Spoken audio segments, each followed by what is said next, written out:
TD Show. Touchdown Titans! There are no flags on the field! It's a miracle! Tennessee has pulled a miracle! Broadcast live on thetdshow.com. There goes Davis! Oh my God! Davis is going to run it all the way back!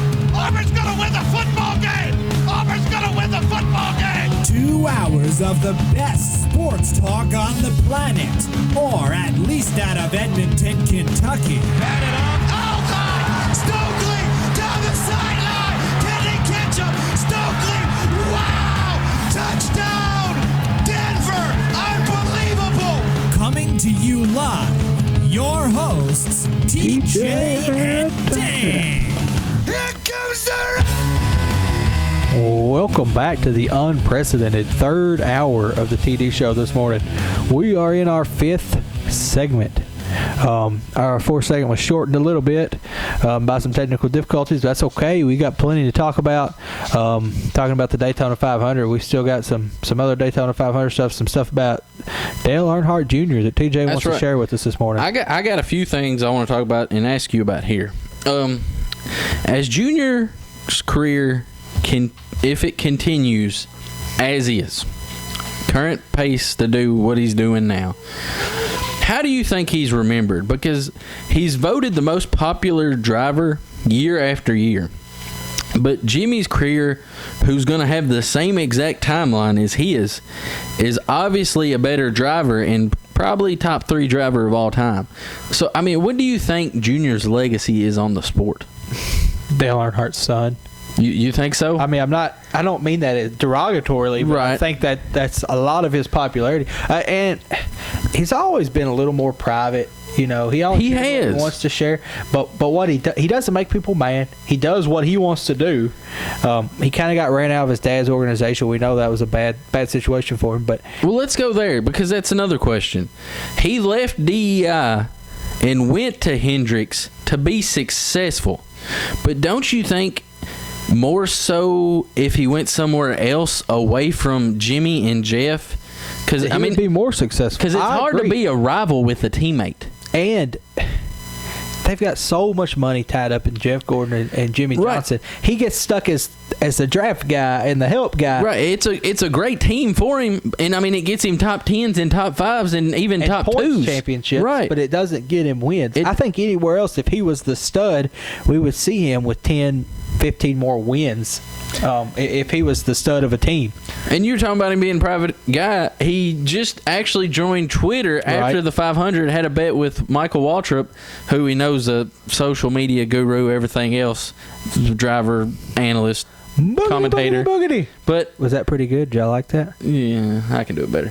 But let's hear it. Boogity, boogie, boogie. Let's go racing.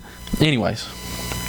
All right, Junior joins Twitter, has probably 5 million followers by now. I don't know a lot. But, no, it wasn't. I'll look. It was 500-something thousand yesterday. But, I mean, within about 6 hours, he has 40 tweets. He goes from being one of the most private NASCAR drivers to being one of the most public NASCAR drivers. And I think that can only help him even though he's already the most popular driver in NASCAR by a long ways, I believe that only helps his status. He has 541,000 followers and already has 147 tweets in 1 week. In one week, 6 days. Looks like 9 a.m. practice is on schedule. Good, because we're going to need it. And, you know, one of the cooler things, you mentioned it, one of the cooler things he did, went outside the 500 and took that picture with the statue of his dad. Yeah, pretty cool. Almost brought tears to my eyes. I'm not going to lie. He tweets, Michael Waltrip's wife writes him a prayer every week. Is that right? I didn't know about that. Writes him a prayer. Says a prayer, prays for him every week, but writes him a prayer to put in his car. Huh. And he takes that with him on all of his races. He tweeted out a picture. Now, they used to be on the same nationwide team, I believe. Him and Michael Waltrip. That's correct. If I could find it, he tweeted a picture of it. Here it is. There you go. Stevie Waltrip's name. Okay. It says Isaiah 40:28. Dale, have you not known? Have you not afraid? The Lord is the everlasting God, the creator of the ends of the earth. He gives power to the faint and strength Actually, this is one of my favorite Bible verses. It's not exactly what it says. It's not real legible sometimes if either. you've ever seen Remember the Titans, I know you've seen that movie. A few times. Isaiah 40:38, and he says, even the strong get tired and weary, even young men stumble and fall, but those who trust in the Lord will renew their strength. That's what it says in the Bible. He sings it. What is it they call him? That's Rev. Rev, right. All right, one last thing about Junior. Well, kind of, it's more about Jimmy than Junior, I guess. In 10 years, do you think Jimmy has 10 championships and is known as the best driver of all time? Or do you think Junior and this next class of drivers, and maybe Kenseth and Harvick and Edwards too, hold him to 6? Keselowski. Well, I'd include him in the next. Yeah. He's a lot younger than Harvick and them. I don't think that Jimmy can withstand. And there's a lot of talent. I think that Junior has come out of his shell. I think he's decided, look, I can be the man on this team, which is what I said last week he was going to have to do. And he's going to be a force to be reckoned with if he decides, Jimmy, I'm not being your backup man. I'm not Bake. You're not Shake. Yeah, I'm El Diablo, and you're the Magic Man. That's right. And I don't know what's going to happen. I mean, I think they legitimately like each other. I think they get along. They seem to be good buds. They've both always drawn for Chevrolet for their whole careers. But I think if Junior decides, look, I'm going to be the man. I'm going to try and win races. I like you, Jimmy, and I'll help you when I can. But last lap, I'm coming for your butt. And even all that said, I mean, there's so much talent in NASCAR right now. Especially, you've got the, Richard Childress Racing's. Both of his grandsons are driving, not just Dylan that we know about now, but his brother. Ty, I actually didn't realize it until last week that's Richard Childress' grandson. You didn't know I did not know that. He's driving a number 3 truck car right now. Well, Ty's driving in the Nationwide Series, too. And he's driving the truck. Right. Not truck car, just truck. Truck car, truck. Craftsman whatever truck. you want to call it. One last thing about NASCAR is I tweeted yesterday, and I think the show retweeted it. If you haven't watched the new Jeff Gordon video where they find a guy who blogged, and he's a NASCAR blogger, that the first video wasn't real. They set up a little demo with this guy. Okay, apparently didn't retweet it. Apparently it wasn't retweeted by the show, but we'll do that now. You need to watch it because it is hilarious. And whether or not you're a Jeff Gordon fan, because I wasn't when the first one came out, but it's so awesome. It is awesome. He pretends that he just got out of prison. He's a taxi car driver. He picks this guy up, and the police try to pull him over, and you watch it from there. But this weekend we have the Profit 500 on CNBC at the Phoenix International Speedway. It's 2 o'clock local time. That's Central Time. So that will be interesting to watch. See how Hendricks Motorsports does there. If Junior keeps the lead row, if Jimmy tries to get back in. And, I mean, a lot of good drivers finished right there at the top of the 500. So be interesting to see what they carry to them this week. But moving to, as we promised, a lot of MLB talk. The first thing I'd like to talk about is Barry Bonds being introduced as the hitting instructor, kind of an assistant to the hitting coach for the San Francisco Giants.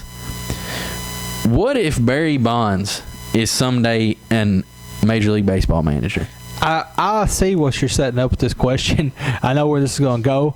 I don't have a problem with it. I think that Barry Bonds can make a good manager. We know that. I don't think either me or you have a problem with it, but you got to assume that the commissioner's office is going to have a problem with it. Well, Mark McGwire's the hitting coach. We know he's had the same allegations. Right, but Barry Bonds is, without steroids, was one of the greatest players of all time. I completely agree. But Bud Selig in the commissioner's office made it. It's going to be gone. Right, but there's still going to be carryover there. Oh, let me just put. What about Ron Washington? Does this have to do with cocaine? He was on cocaine as a manager. Right, but once again, Bud Selig admitted it. I know, but I'm not saying that what's right and what's wrong in my eyes. Right. I'm removing myself from this. Bud Selig made it a personal vendetta, kind of like what we saw with Ryan Braun. Kind of, yeah. To just go after Barry Bonds and try to bury him. Mostly, I guess, because he was the home run champion. Right. I don't know that Barry Bonds. While I would support him, I don't know how good of a manager he would be. He wasn't a real personable person. Right. He And wasn't I a don't people know person. I don't know if this will ever play out. What I'm saying is I wouldn't have a problem with it. I don't think he'd be getting good at it. Right. That said, it could get ugly maybe. Oh, if yeah. he- Well, I mean, Selig's going to be gone. I think some of this. Well, I mean, he's appointed a successor. I know he's a Selig mini-me, so I don't know. I think it'd be stupid, but it's possible. I mean, they haven't banned him from the game. No, they haven't pulled a Pete Rose on him, even though Pete Rose Now, never did steroids. I'm not going to say that they wouldn't be looking at every single thing he did. Right. And he would not get in trouble for, every time he butt dialed somebody, as we'll talk about later. Yeah. He might get in trouble for that. But I don't know what grounds they would have to keep him from being a manager. Even though, I mean, they did keep Mark Cuban from buying a team, which I thought was stupid. And Rush Limbaugh in the NFL. Well, yeah, that was the NFL. Which I think they would let Rush Limbaugh buy an MLB team if he wanted one. MLB owners are kind of a more conservative, more old school approach, and I think they would be okay with Rush Limbaugh owning. Of course, he's not going to afford the Cardinals, and they're not going to be selling it, which I think he was trying to buy the Rams at the time. Right. So I don't know what MLB franchise would be up for sale. Maybe the Marlins would be the next franchise that would be eligible to be purchased. I don't know if he'd be interested in that, but I'd be okay with it. Real quick, I want to talk about the Reds. I know it's spring training, but first game of spring training, Price announces that he's going to bat Bruce fourth. Right. Something that everybody's been waiting for. I mean, Bruce and Votto are both really good left-handed hitting against power hitters, left-handed power against right or left-handed pitchers. Right. I think actually Bruce has the most home runs against a left-handed pitcher for a left-handed batter since 2008, and I believe Votto's average against a left-handed pitcher might be higher than his average against a right-handed pitcher. So finally, on base percentage versus a left-handed pitcher. Another thing where we saw where Dusty just wouldn't let something go. That Price says, you know what? There's no reason that Bruce can't be our number 4 hitter. Right. But what I wanted to get to was the first spring training game. Hamilton leading off center field, first at bat, walks. Billy. First pitch of the next at bat, still second, throwing error, gets to third. Phillips walks. So you're thinking, hey, all right, first and third. This is the way we start out the season. Hamilton stealing. Strike him out, throw him out, pop fly. So, I mean, it was awesome. You know, you got your hopes up. Man, this is going to be the team right here. If Hamilton can do this every time, and then you saw how quickly things can turn. It was spring training. Yeah, right. Also, something I saw kind of surprising. What about before we move on? What about Latos? What's his recovery looking like? They said 10 days, and he would be back throwing the baseball. They say he's going to be pitching in spring training before the season starts. Something I saw last year, the Reds starting rotation had a better ERA than the Tigers. That's really hard to believe. And they were the only two teams to tally 1,000 innings pitched by their starting pitchers. Yeah, I can believe that. Yeah, I mean, you had a couple, but with Cueto getting hurt, I mean, you kind of figured it might sway a little bit. But the ERA thing, pitching at Great American Ballpark, I mean, that really surprised me. Yeah. As good as the Tigers. The ERA, I can see that trouble. I can believe the way that their pitching philosophy was that they did have the most innings by their starters. Staying in spring training, Ryan Braun on the second pitch of his first at bat in spring training, home run.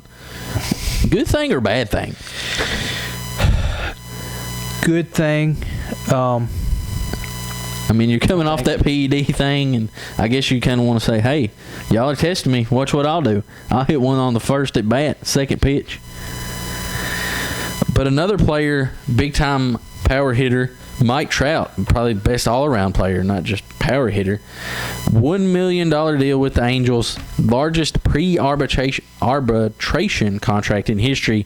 I believe Ryan had one that was $900,000. He signs one for $1 million, but it's still commonly believed that he'll get the big contract at some point during this year before next season starts. Yeah, the number I've been hearing tossed around is $300 million is what his next contract's going to be, and that's a big contract for a young guy.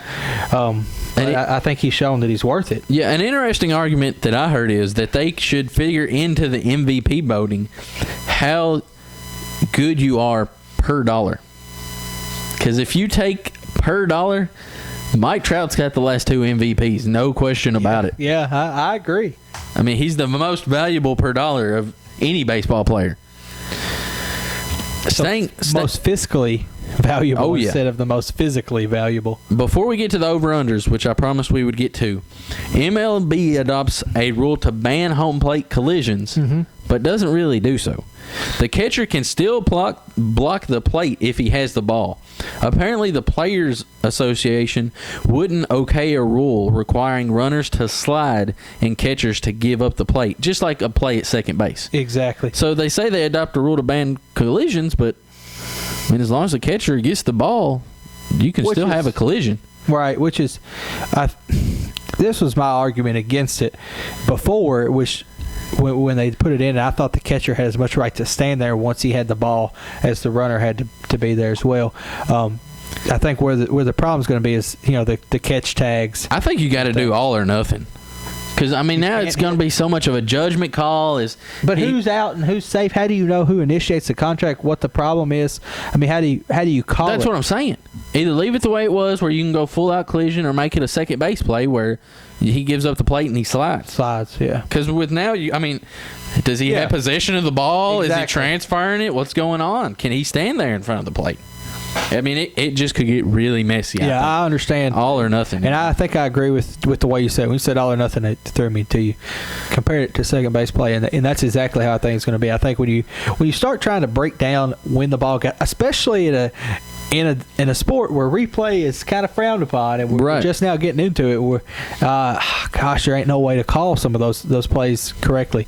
So I think it's going to be trouble. We'll see if this rule lasts. It takes a long time for baseball to change a rule, so when they do change one, you think they would have thought it through a little more than this one is. But we'll see where it goes before the season's over. And I think you've got over-unders now. We want to get to those. I want to do the over-unders. We got about 10 minutes here to do them. We need to get through them this segment. Okay. I got about me with got about 10 of them. Braves 87.5. That's right where they need to be. We look at the last 4 years: 91, 89, 94, 96. And really, last year, the first full year with this team together. I mean, that's a strong number. I would expect to go over. I'm going to say 95 wins. I'm going to say I think it'll be. I think it's a very close number. Yeah, I think they'll be right there at it or over. The Reds 84.5. Last 4 years 90, 97, then the 79, 91. That's another tough one. They lose Chew, which hurts, but they get Price. Yeah, but their pitching is what I think is going to be the difference right here, and I think their pitching is going to be stronger. I mean, it has a lot to do with injuries this year than it was last year. Right, you had Cueto out. I am going to go over on the Reds as well. I think that's low for the Reds. I think 87.5 would probably be a better over-under for them, just like the Braves. Yeah. But speaking of the Reds, real fast. Oh, my guarantee. Now, time for strong words from a manly man. They say he has grit. I wanted a man with grit. If you're looking for trouble, I'll accommodate you. Otherwise, leave it alone. Strong words from a manly man is brought to you by Slapmaster Chainsaws. When you need to do the manliest of man jobs, Slapmaster is the only chainsaw of choice for the bearded one on my left. Here's what I have to say. I said the Reds would win more than 84.5 games, but my guarantee, Reds win 90. Reds win 90 games this year. Assuming they stay healthy, I think that's a pretty safe guarantee. It's going to be a while before we know. I'll probably forget that you guaranteed it. Well, we got it here in the archives. We'll go back. All right. But now Astros, a team that moved from the NL to the AL last year, 62.5. Last 3 years, 51, 55, 56. And I'm going from, when I read these numbers, I'm going from most recent, starting with most recent. I think that's an incredibly generous I think it is offer. too. Because if you look, they didn't do any off-season deals to make them any better. I'm going to go way under. right, and you can, you're saying that talent there, basically last year everybody was a rookie for that team. Right. So you're thinking maybe they mature a little bit. But the thing you got to look at also, I believe they had the most wins of anybody in the AL against the Angels. I believe they went had 10 wins against them. Because they played them early when the Angels weren't doing very well. Good, right. So I think if anything, they did probably have go down. And they didn't have a tough schedule. I mean, they were playing cake teams, and some of their games were just totally unwatchable. And They're bad. they're terrible. I mean, they're probably one of the worst teams I've ever seen in baseball. Oh, yeah, at least in recent history that I can remember. So, yes, I'm going to go under. I think that they're like a 55-win team. Staying out west, but going to the NL, the Dodgers, 92.5, the highest number of all the over and unders. Won 92 exactly last year, right. and that's the first full year with this team. This is a team that could be scary. We know they've spent a lot of money and they've picked up a lot of talent. Right, they won 92 games and really didn't play well until the All-Star break. No, didn't play. Oh, I mean, they won more games after the All-Star break than anybody's ever won, I think. Right. I can't remember the number, and I Because didn't know it at one time. Mattingly was on the chopping block. Yeah. There was talk of him being let go last year. Who I really like, by the way. Don Mattingly, I'm going to great go manager. under, just because I don't trust them. I don't trust them to play that well for a whole year. Here's what I think. I think they saw Don Mattingly get in trouble, and I think most of them probably respect him as much of a manager like as him, I right, do. yeah. So I think they go out and play for him. I think we see all year what we saw in the second half last year. Even though it's the highest number of all the over and unders, I'm going to say over. So you think they could be close to 100 wins? Yes, absolutely. Ooh. Next team on the list. I know you didn't guarantee that one. Next team on the list, much like the Astros, the Miami Marlins, 69.5. And they've had 62, 69. That's really only 2 years since this whole Miami reformation they had. But then we saw about halfway through the season they sold everybody that they had and kind of, I don't think that the Miami Marlins are going to be the Miami Marlins in 3 years. I think they're going to be gone somewhere. It's amazing how much money they put into that franchise that year and then just gave up. Exactly. And I know that their owner's a little controversial. He's done some things in the past that people don't necessarily agree with, and that scares me. I don't know what they're doing. I don't understand their vision. 69.5 in their division is. I'm going to go under on the Marlins as well. I'm going under as well. Pittsburgh Pirates, 83.5, past four years, 94, 79, 72, 57. Really caught lightning in a bottle last year with that 94 wins. Yeah. They looked really, really good last year. That said, the past 3 years, they've been really good until the All-Star break. And I think that they can be a 500 team. Yeah. That's going to put them a little over 500. I'm going to say they're going to win 94 games, so I'll go over. 84 games. Okay. Wow. All right. Sorry. Whoa. 84 to 87. I agree. I think they'll go over a game or two. Got a little tour up there. Staying in the NL Central, the St. Louis Cardinals, the only other team besides the Dodgers, over 90 games. I'm going under already. 90.5. 97 and 88 the past 2 years since losing Pujols to the Angels. Always a consistent team. Always a consistent above 500 team.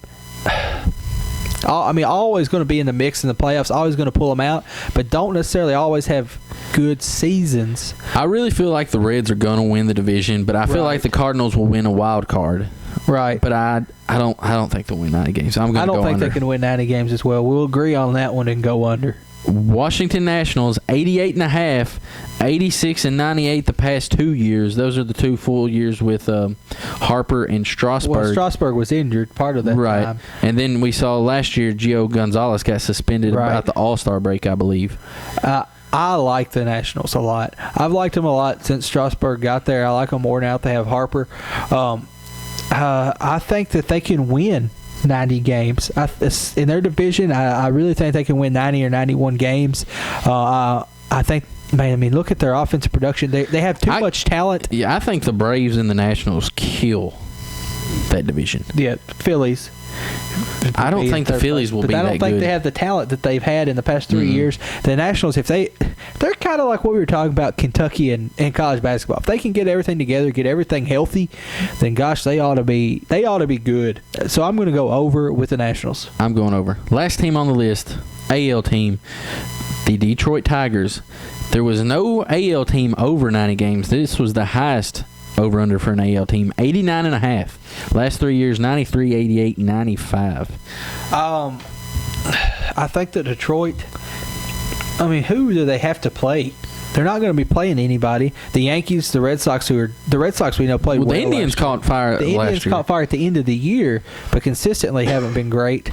That's still a pretty high number. I mean, just given the baseball tradition that they're playing against, that's tough for me. It's been the toughest one for me so far, TJ.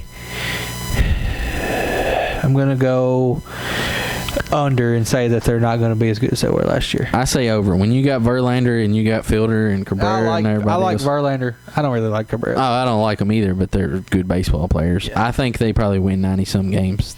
I say they make the World Series and lose to the Reds. 5 games. Wow. All right, so we still got NFL talk, local sports. We'll try to jam it all in the last segment. Philly cheese deer. Philly cheese steak deer. No, don't put steak in there. It's Philly cheese deer. Are the deers not in steaks? It just sounds better my way. All right. All right. Philly cheese deer. Back coming in up. 4 minutes.